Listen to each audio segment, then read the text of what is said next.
శ్రీ మహాగణాధిపతయే నమః, శ్రీమాత్రే నమః. మాచిరాజు భక్తి ప్రేక్షకులందరికీ నమస్కారం. సెప్టెంబర్ నెలలో మేషాది ద్వాదశ రాశులకి మాస ఫలాలు ఏ విధంగా ఉంటాయో, నెల మొత్తం యోగించాలంటే ఎలాంటి ప్రత్యేకమైన పరిహారాలు పాటించాలో, ఎలాంటి మంత్రజపం చేయాలో, ఏ దేవీ దేవతల ఆలయ దర్శనం చేసుకోవాలో, సెప్టెంబర్ నెలలో మీ రాశిని బట్టి ఏ తేదీలు కలిసి వస్తాయో, ఏ తేదీలు కలిసి రావో ఈ వీడియోలో మనం తెలుసుకుందాం. మేషాది ద్వాదశ రాశులకి సెప్టెంబర్ నెలలో ఫలితాలు ఎలా ఉండబోతున్నాయి, సెప్టెంబర్ నెలలో ఏ రాశి వాళ్ళు ఏ మంత్రం చదువుకుంటే నెల మొత్తం విశేషంగా యోగిస్తుంది, సెప్టెంబర్ నెలలో మీ రాశిని బట్టి పాటించాల్సిన పరిహారం ఏంటో తెలుసుకోవాలనుకుంటున్నారా? అయితే వీడియో మొత్తం స్కిప్ చేయకుండా పూర్తిగా చివరి వరకు చూడండి. తదుపరి మీనరాశి.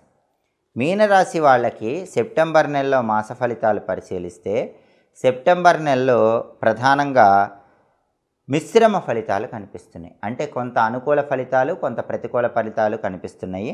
ఆరోగ్యం బాగానే ఉంటుంది, ఏవో చిన్న చిన్న సమస్యలు తప్ప ఆరోగ్యపరంగా పెద్ద పెద్ద ఇబ్బందులు ఏవి ఉండవు. ఆరోగ్యం చాలా వరకు మీనరాశి వాళ్ళకి సెప్టెంబర్ నెలలో చక్కగానే ఉంటుంది. ఆదాయానికి లోటు ఉండదు. ఉద్యోగ పరంగా తీసుకున్నా, వ్యాపార పరంగా తీసుకున్నా ఏదో ఒక విధంగా ధనం అనేది కలిసి వస్తూ ఉంటుంది. పనులు చివరి నిమిషంలో సాధిస్తూ ఉంటారు. అంటే ఒక్కొక్కసారి పనులు లాస్ట్ మూమెంట్ వరకు ప్రొలాంగ్ అయ్యి లాస్ట్లో వాటిని కంప్లీట్ చేయగలుగుతారు. లాస్ట్ మూమెంట్ వరకు ప్రొలాంగ్ అవటం వల్ల కొద్దిగా టెన్షన్ పడుతూ ఉంటారు. అలాగే జీవిత భాగస్వామితో చిన్న చిన్న గొడవలు అయ్యే అవకాశం ఉంది. కాబట్టి లైఫ్ పార్ట్నర్తో గొడవలు అవ్వకుండా జాగ్రత్తగా ప్రేమపూర్వకంగా మాట్లాడండి. అలాగే సోదరులతో విరోధాలు ఏర్పడే సూచనలు ఉన్నాయి. మీ సోదరులతో కూడా గొడవలు కాకుండా జాగ్రత్తగా ఆలోచించి మాట్లాడుతూ ఉండండి. ఒక్కోసారి శారీరక బాధలు తప్పవు.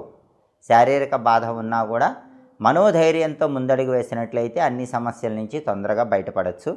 అదేవిధంగా శత్రువుల వల్ల ఇబ్బందులు ఉంటాయి. శత్రువుల విషయంలో కొద్దిగా జాగ్రత్తగా వ్యవహరించడం మంచిది.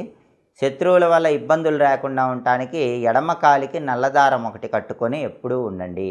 దానివల్ల శత్రువులు ఏమీ చేయలేరు. శత్రువుల వల్ల ఇబ్బందులు ఉండవు. అలాగే స్పెక్యులేషన్ అనేది పర్వాలేదనిపిస్తుంది. కొత్త కొత్త పరిచయాల వల్ల బంగారు భవిష్యత్తు ఏర్పడుతుంది. అలాగే సమస్యల వల్ల ఒక్కొక్కసారి మీరు చికాకు పడుతూ ఉంటారు. ఆ చికాకు పడటం అనేది పక్కన పెట్టి సమస్యను మీ కోణంలో ఆలోచించినట్లయితే మీకు మంచి చక్కటి పరిష్కార మార్గం కనిపిస్తుంది. ఆర్థికంగా చాలా వరకు నిలదొక్కుంటారు. చిన్న చిన్న ఆర్థిక సమస్యలు ఉన్నా సరే అంతిమంగా వాటిని పరిష్కరించుకోగలుగుతారు. మొత్తం మీద చూస్తే సెప్టెంబర్ నెలలో మీనరాశి వాళ్ళకి కొద్దిగా అనుకూల ఫలితాలు, కొద్దిగా ప్రతికూల ఫలితాలు కనిపిస్తున్నాయి. మనోధైర్యంతో, ఆత్మవిశ్వాసంతో ముందడుగు వేయటం ద్వారా ప్రతికూల ఫలితాలు తొలగింపజేసుకొని అనుకూల ఫలితాలు అందిపుచ్చుకోవచ్చు. మీనరాశి వాళ్ళకి సెప్టెంబర్ నెలలో కలిసి వచ్చే తేదీలు 2, 5, 12, 14, 19, 23, 30 ఈ తేదీల్లో ముఖ్యమైన పనులన్నీ చేసుకోండి. అలాగే సెప్టెంబర్ నెలలో మీనరాశి వాళ్ళకి కలిసి రాని తేదీలు 7, 10, 16, 21, 25, 27 అనుకూల తేదీల్లో ముఖ్యమైన పనులన్నీ చేయండి. ప్రతికూల తేదీల్లో ఎలాంటి పనులు చేయకండి. అయితే మీనరాశి వాళ్ళకి సెప్టెంబర్ నెల బ్రహ్మాండంగా కలిసి రావాలంటే ఎక్కువగా గోచార గ్రహాలు యోగించట్లేదు. కాబట్టి ఉగ్రదేవతల దర్శనం చేసుకోవాలి. అంటే మహిషాసురమర్ధిని, దుర్గా, కాళీ, చండి ఇలా ఉగ్రదేవతల ఆలయ దర్శనం కానీ, గ్రామదేవతల ఆలయ దర్శనం కానీ చేసుకోవాలి. గ్రామదేవతల ఆలయ దర్శనం చేసుకొని గ్రామదేవతలకు పెరుగన్న నైవేద్యం పెట్టడం ద్వారా చాలా వరకు సమస్యల నుంచి బయటపడవచ్చు. సెప్టెంబర్ నెల మొత్తం కూడా మీనరాశి వాళ్ళకి యోగదాయకంగా ఉంటుంది. అలాగే ప్రతిరోజు కూడా అదృష్టం కలిసి రావాలంటే సెప్టెంబర్ నెలలో ఈ మీనరాశి వాళ్ళు ఒక ప్రత్యేకమైన మంత్రం చదువుకోవాలి. ఆ మంత్రం ఏంటంటే శ్రీం సర్వసిద్ధికరాయ వర్ధమానాయ నమః. ఇది మంత్రం.